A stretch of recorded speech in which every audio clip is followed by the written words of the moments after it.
Hey everybody, your two favorite people to have with you in a crisis are back for another post-crisis perspective. This time it is Stargirl Season 1, Episode 2, titled Stripe. We are reviewing that episode. By the way, who are we? I am Nico Suave Regoli, and that beautiful gentleman sitting to my right is Zaddeus Z-Man Smith. How you doing, my brother? I'm doing good, bro. I'm doing good. Hello, good people. How are y'all doing out there? Hopefully everything's going right in your world today. Thanks for joining us. Yes. We are very happy to be here. Speaking of happy, this is my birthday balloon from 3 weeks ago. It is still somehow floating. I have no idea. I thought I was full of hot air, but no, apparently this balloon is full of way more. Very nice. Very nice. Anytime I can make someone on stream laugh their ass off unplanned, it's always a great day. It was very well done. Yeah, thank you. Oh, but okay, let's get into the details of this sophomore episode of DC Stargirl titled Stripe in the form of an acronym. Zaddeus, while I'm doing a little bit of talking, can you look up what the acronym stood for? Because I cannot for the life of me remember. Oh yeah, I definitely took it down from what Courtney said it stood for. I do want to see if that's actually what it means, but I know according to Courtney, you want me to say it now? Yes, please. She called it the subatomic tactical robot and internet pet enhancer. I'm like, I think you could do better when I first heard that myself. So let me make sure that's exactly actually what it means comic book wise too.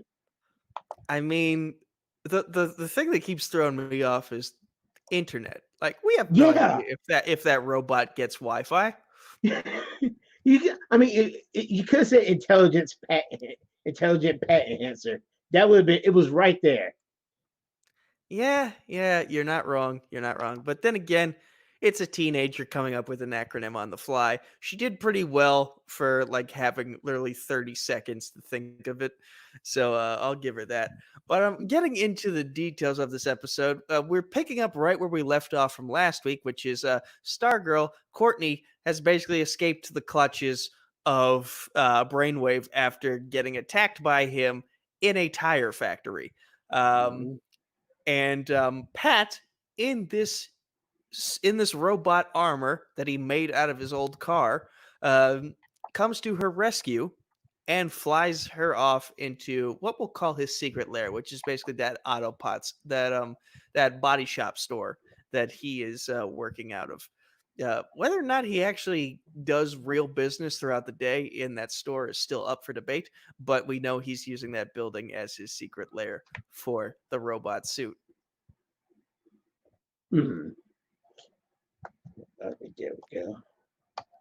I was I expecting just Zed to give me a little more banter here with that pause, but no, it's okay. I was actually looking up, and I did find the difference between what Courtney says stripe is, and then what the actual definition of stripe according is to comments.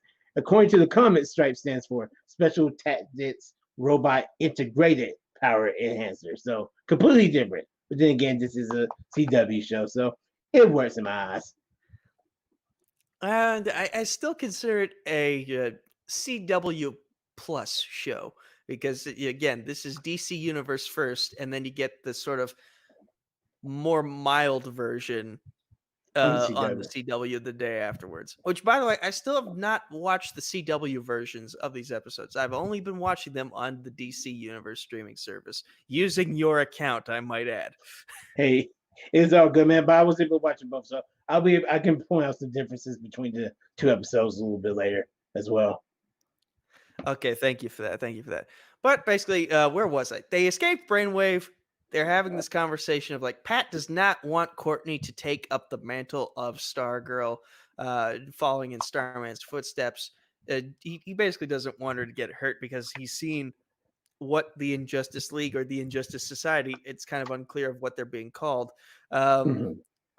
because I think they promoted it as the Injustice League, but then suddenly they said Injustice Society in this episode, so it kind of threw me off a little bit. Yeah, I think they're going with the Injustice Society. I think mainly because since it was the JSA, the Justice Society, they're gonna just stick the N in front of it, pretty much. But I know I've Fair heard it point. in Justice League and Justice Guild before in the comics, so I think we can call it whatever we want. According to the show, is Society. Fair point. Fair point. But yeah, so there's that conflict between stepdaughter and stepfather of like, I want to take on the responsibility of being a hero. I don't want you to because you're my stepdaughter and I don't want you getting hurt. And meanwhile, they're trying to basically act like they're getting along in front of their mom, which they kind of are. They Mm-hmm. kind of are getting along. It's just in this way that, like, I don't think any father daughter has really had to go through before. Uh, by the way, they both said they fell down the basement stairs. I kind of thought that It, was funny. it was a super awkward interaction at the breakfast table that next morning. Like both fell down the breakfast table. They were, both fell down the basement stairs. They both were answering the same thing when the mom was asking questions. How are you doing? Great, fine. Kind of that little wacky interaction. Like wow. And part of me is a little glad that the first thing the mom's mind didn't go to was who's abusing my daughter and then who's Yeah. abusing my husband. And she just let it go. I feel like she maybe should have pried a little bit more, just because I feel like a mother would do that. They would pry Mhm. a little bit harder. Like, you see blood on both your daughter and your husband's faces. You're kind of curious as to how that happened. Yeah, she can be a little bit more curious, but Fair enough. Fair enough.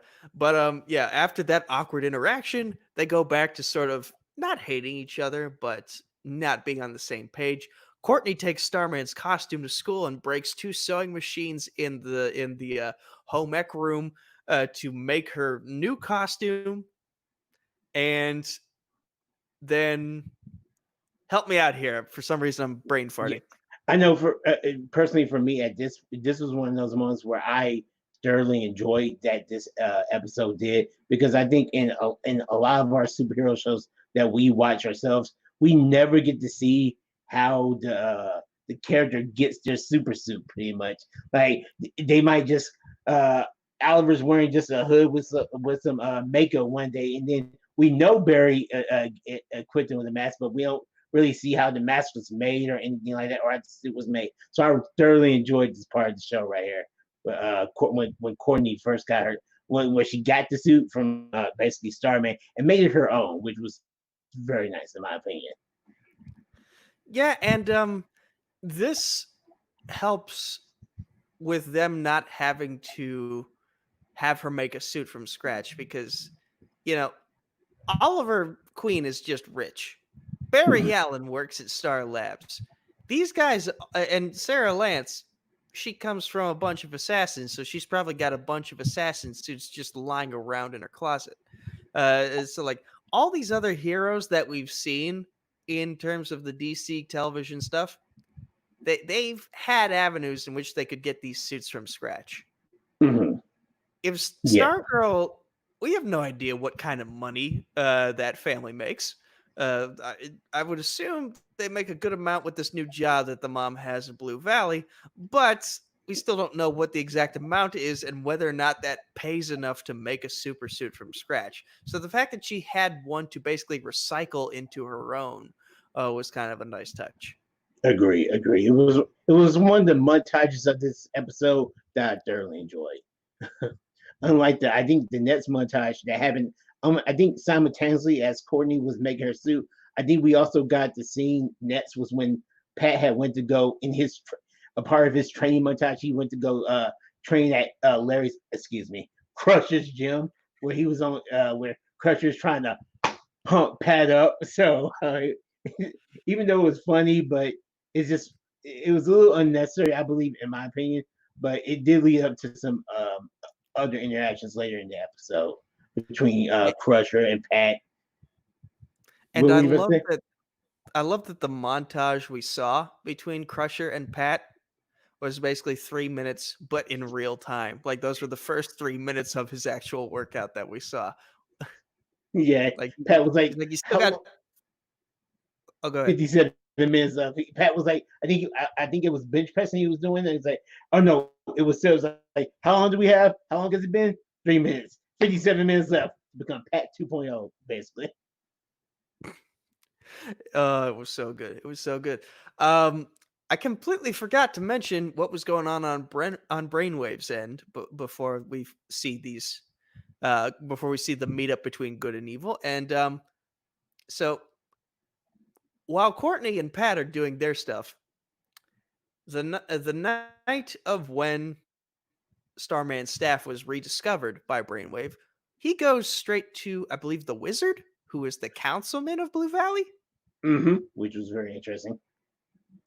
And they have a conversation of like, I called Jordan, aka Icicle. Why didn't you call me? I was made the leader of this operation while Jordan's off doing his own thing. And apparently, the wizard has a history of cutting and running. That would explain why he's still alive.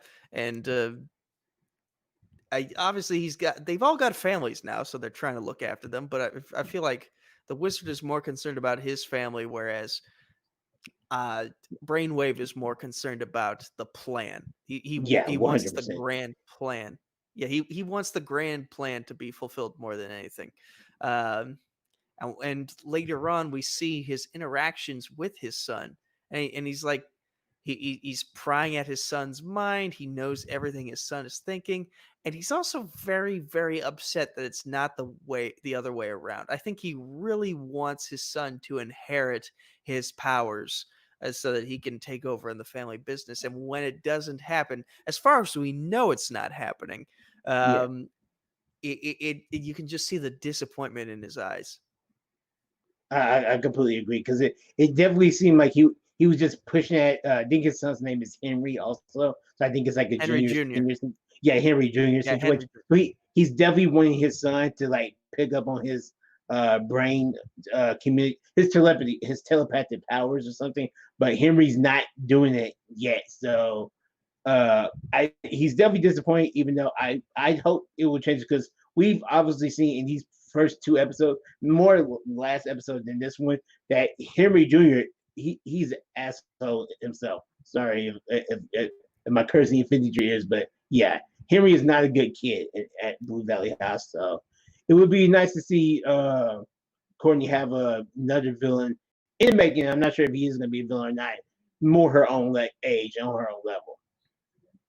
I mean, we see how Henry Jr. treats the maid. Like Yeah, he's a dick. he's yes, I hate him.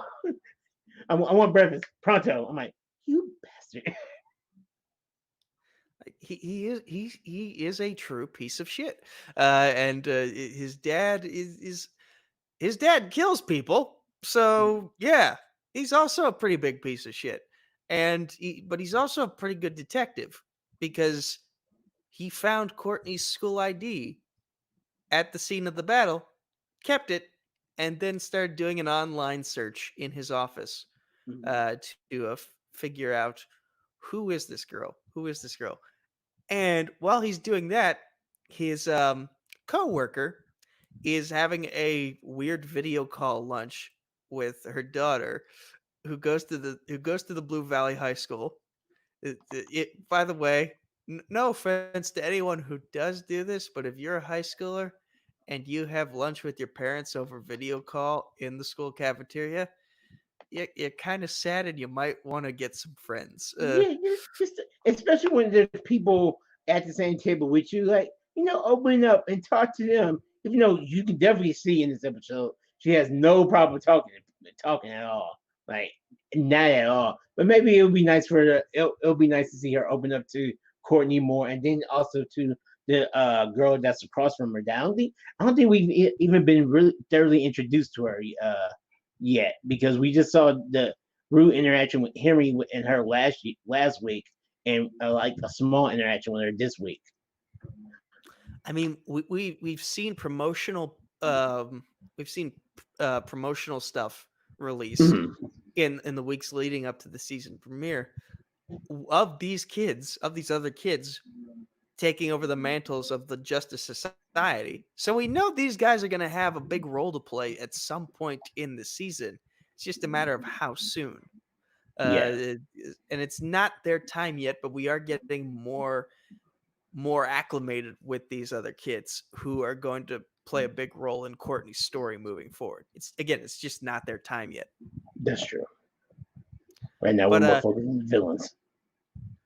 getting to where we finally have that next encounter between Stargirl and Brainwave, what kind of event were they having at this It, high school? it was the open house of the high school, and that this was probably I would say definitely this was in my opinion one of the best parts of the episode to me. But it was like the open house where the parents and the teachers got to interact with with each other. And again, there was a funny scene in this episode where in this moment where Beth the Courtney's friend who was having lunch with her parents via Skype or whatever, she was just talking, like going back and forth between her parents and stuff. And this is, of course, where also where the interaction between Brainwave and Courtney happens as well, because she's going around the gym trying to find Brainwave, and at the same time, he's looking for a pretty much a blonde-haired girl that he knows has staff. Again, he doesn't know who exactly who she is at this moment, but he knows that she has blonde hair and that she goes to the school. So while she's looking for him, he's looking for her, and then Pat is kind of uh, he's looking for Brainwave also, and he wants Courtney to stay out of it, but of course she's not. But again, this is where I was talking about earlier. Pat also has a great interaction with Larry Crush the Crusher at the high school in the open house, because he's about to pick up a cookie, and I think it will pay off eventually. But as Pat was about to pick up a cookie and eat it, Crusher just comes over and takes the cookie and throws it away. It's like, yo, this is not in your training regimen to become Pat 2.0. So just a great moment. Not only is his nickname Crusher, but he lives up to it as he crushes your dreams of eating sweets. Pretty much. But but getting to the interactions with Courtney and with Henry Senior, all she has to do is say brainwave in her head, and he instantly knows what to look for, and he hunts her down like a shark, and she is trying to escape that sea of people like a minnow, and the shark finds her, and he reads her thoughts.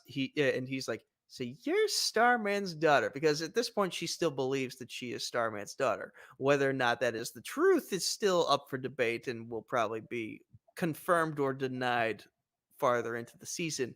But at this point, hmm, she believes that she is Starman's daughter, and Brainwave is like, so that's why the staff likes you. That's why the staff works for you.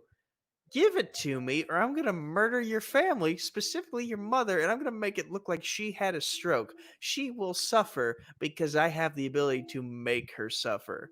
And if you're just a child who had just kind of been thrown into this superhero stuff literally 1 to 2 days ago, you'd be yeah, right. freaking out too. And the Yeah, I first could. thing she does is she runs to Pat, and Pat is like, stay out of this, because he will keep his word.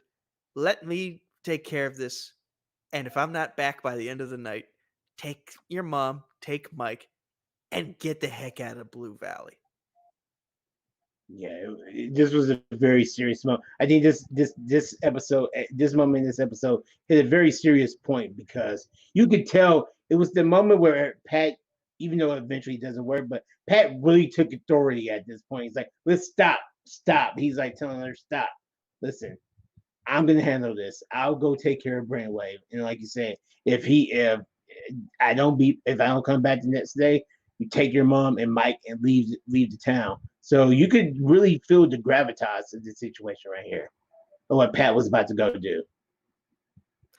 Oh yeah, and it's even more magnified when just shortly after Pat leaves and runs off in the robot suit to go take on Brainwave in the school parking lot.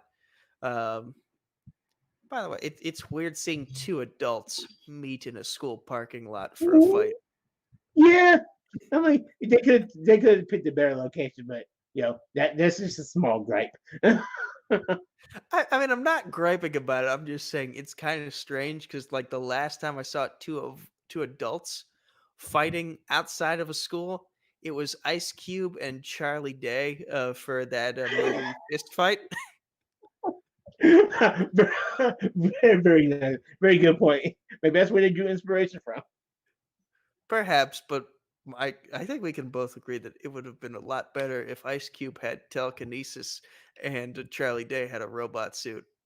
Yeah, even though that robot suit in this fight didn't quite work out. No, no. But let's see here. As I got off track here. As Pat goes off in the robot suit, Courtney and her mother, whose name I still can't remember for the life of me. I Barbara. swear to God, I'm not doing this on purpose. It's Barbara. Thank you. As Courtney and Barbara have a conversation with each other, Courtney's holding back tears so hard in this particular scene because like Barbara's just so proud that Courtney's making an effort with Pat, specifically for her because like they're both trying to make Barbara happy. Mhm. And so to see that both parties are making an effort, it just warms Barbara's heart. And Courtney's like, "Yeah, yeah, I love you too." She's trying so hard not to break down because she knows that if Pat doesn't succeed, there's a possibility that her mom might die the next day. Uh, and it's kind of that conversation that motivates her to put on the costume, get the staff, and go take down Brainwave. In a way, she basically saved Pat in this instance because, as you said, Pat was getting his ass kicked. That robot Yeah, was serving more as an anchor than it was as a suit of armor. Um, and Courtney as Stargirl is holding her own up to a certain extent, because what was it? He used like a uh, metal bar to hold her down, and then started yeah, using powers on her brain, sort of like trying to squeeze it like juice, and you can see the blood coming out of her ears. He was gonna make it super painful for her, and then yeah, all of a sudden, Pat shoots a light out of the robot suit.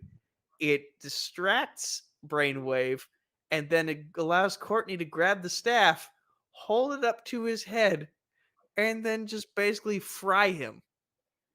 yeah. And you know what? I really wonder at this point too. Was it really Courtney that was doing that, or was it because we saw Courtney grab it? But I wonder, is it again? There's questions like if the staff is alive or like who. Well, we found out who created the staff, but I wonder was it the staff's first reaction that when it touched Brainwave, like you say, it basically almost pretty much gave him a stroke in his mind.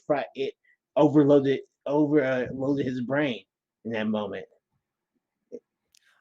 It did. It did. Like he basically cooked him to the point that he's in a coma in the hospital now, and the Mhm. doctor says it best. Henry Jr. just looking on, feeling helpless in this situation, but the doctor say it best. The best person who could have fixed Brainwave was Brainwave. Mhm.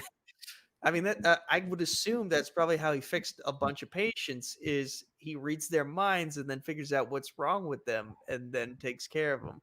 At least Yeah. that's what I would assume he does as a doctor. But like, he can't read his own mind because his mind is asleep. Like they hit the off button on him real hard. And Courtney's kind of worrying after the fact. Like, you think he's gonna be okay? I don't like because a 15-year-old girl does not want a death on her conscience. Yeah, because she's sort of blaming herself, but Pat quickly reassures her, "Yo, this is not your fault at all. He did this himself." And as they're having that conversation, they're kind of Pat's kind of disappointed in himself because he felt this was his chance to be the hero. And Mhm. it did not work out that way. Instead, Courtney was the brave one. Courtney was the one who saved him. And in a way, you feel for Pat because this could have been his breakout moment, but instead, it's kind of like he gets relegated to the sidekick role again. But then again, it's not his show, so it is what it is. And Courtney acknowledges that you helped me find the strength in myself to do what I just did there. We helped each other. I'll watch your back, you watch my back, and that's kind of a nice dynamic because if you look at other father-daughter superhero dynamics, it's usually the father taking control and the daughter following the lead. Mhm. Like Violet had to get inspiration from Mr. Incredible. The I'm trying to think of other examples and I'm just blanking right now, but basically you get the idea here. Like it's usually the father who inspires the daughter, and in this case, the daughter is the one taking charge, and the father is following her lead, which Mhm. is kind of a unique contrast from what we've seen before. Agree. And that's not even just with daughters, but any parent child combinations. It's usually the parent that's the leader of the group and the kid that's relegated to sidekick, aka Bruce and Damien, pretty much. Like aka Damien, Batman, Robin. If it just needs to spell that. But yeah. Oh, So as you I'm a dumbass. How did I forget the Pierce family? Black Lightning oh, Man. How did I forget that? that's true with both Jefferson and Anissa and Jennifer. So even though we just well, I was about to get into the whole tangent with Black Lightning, but we'll save that for a later episode. Yeah, yeah, we will. So yeah, they finally establish themselves as a team at the end of this conversation. We get that acronym for what Stripe will stand for. And they're basically like, who's next? And that's when we get Ben Bateman's theme music playing. Thank you, because it took me so long to think this music sounds so familiar. Like, why do I like this song? Like, I can't remember where I know this from, and it could today. And then oh my god, that's whose music it is. It was Yes, hilarious. yes, that is Ben Bateman's music from the Schmodown playing. I believe the song is called "I'm the Man." I think Um, so, yeah. and out comes Jordan, aka Icicle, and he goes into the main building where what is The that American building? Dream. Yeah, the American. I think it's called the American Dream Building or something like that. Yes, he goes into the American Dream building, um, goes downstairs where we find his lair. We get a cameo from Solomon Grundy in a cage, by the way, which was Hmm. pretty damn cool. And he goes and meets this Doug Dimmadome looking guy who runs the American Dream Project. Fairly Odd Parents fans will get that reference of who Doug Dimmadome is. But I also kind of thought like, is that the KFC guy, or is he kind of like taking a lead from the KFC guy? Hmm.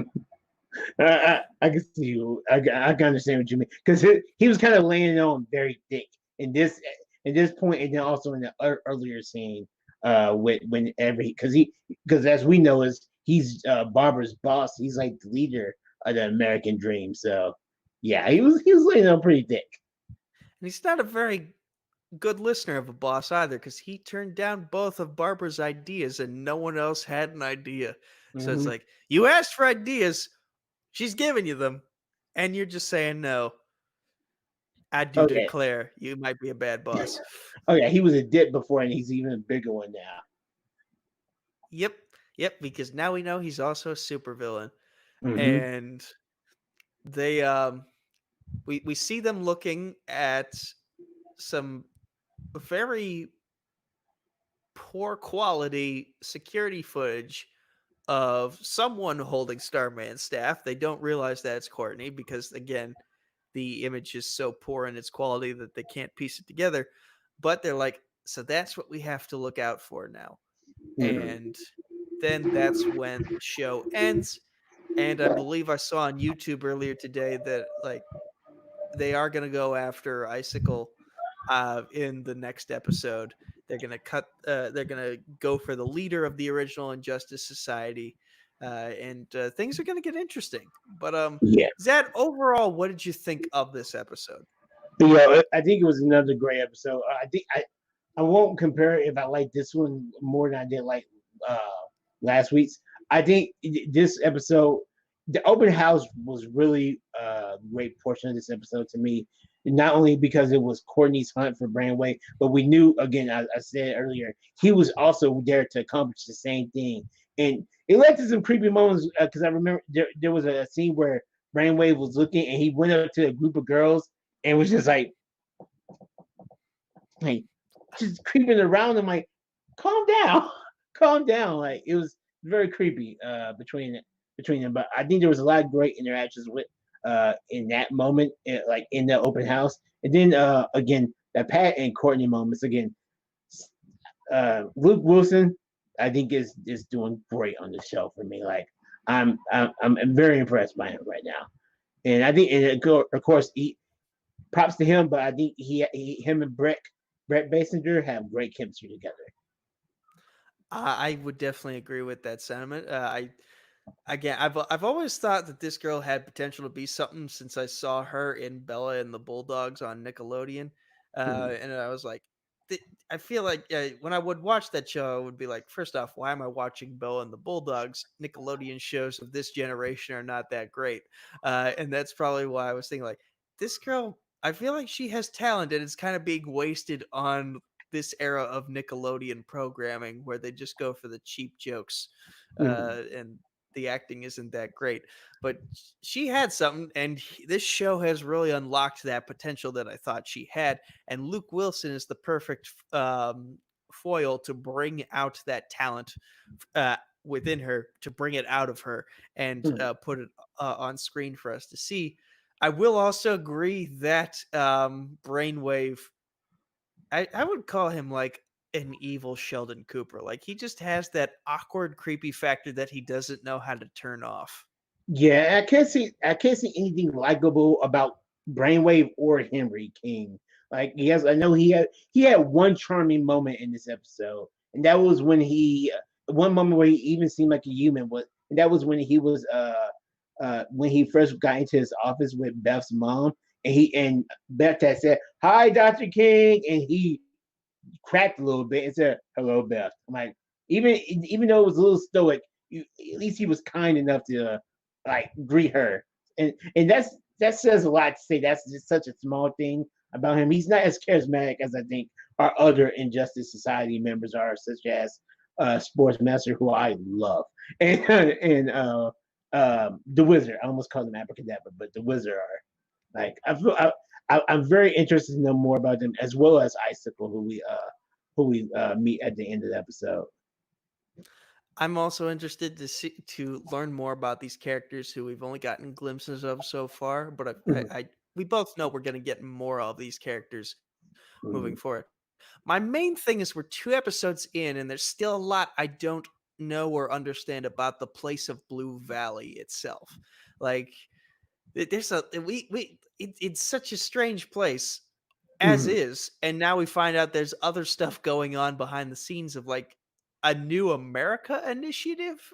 Yeah, There's so many questions that have yet to be answered of the dynamics of Blue Valley itself. yeah, I agree with that. Because this episode was definitely less about the city and more about Pat, but also in Courtney and Brainwave. So there was not really much. It would be community building. There was not built any building up of the city at all. Like Yes. last week we got to know a little bit of some of the mom and pawn shops in Blue Valley and how everybody was super friendly there. But this week we didn't really do all that. Yeah. Hopefully we get to there soon.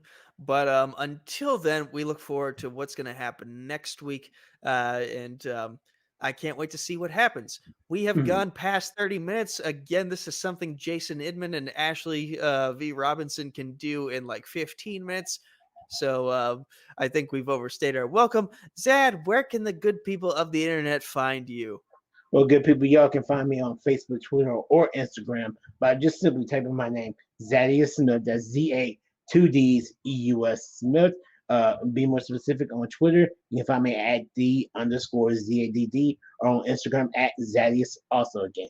And I'm also doing movie and TV reviews on the Stardust app, where sometimes I'll be doing reviews of this show, maybe in the future as well. But I like to give it to y'all face to face. I like this interaction between us. But please feel free to go check out my other reviews on the Stars app at Retribution Z. Nico. And you can find me on Facebook, Twitter, YouTube at Nico Suave Regoli, or just Nico Suave with 4 random meaningless numbers at the end on Discord. I had 3 matches air last week in terms of the world of trivia. One was a How to Train Your Dragon TV match over on Full Metal Trivia versus Manning Franks. The next was over at Nerd Entertainment Network. I had a Combat Wrestling Trivia Heavyweight Division match versus JB3, James Berryman III. And on Sunday, whoo boy, I had a big match against the current movie Warzone singles and Fandom Fight teams champion of the world, Caleb Boatman, in a match in Fandom Fight over at Multiplex Entertainment to determine who would get a higher seeding in the Summer Series 2020 tournament. And my God, it's definitely one of my favorite matches I've ever had. I can tell you that. So go check out those matches. The movie trivia face-off Geektacular World War Geek free-for-all match will air this Saturday on the movie trivia face-off channel, of which I was a participant, so go check that out.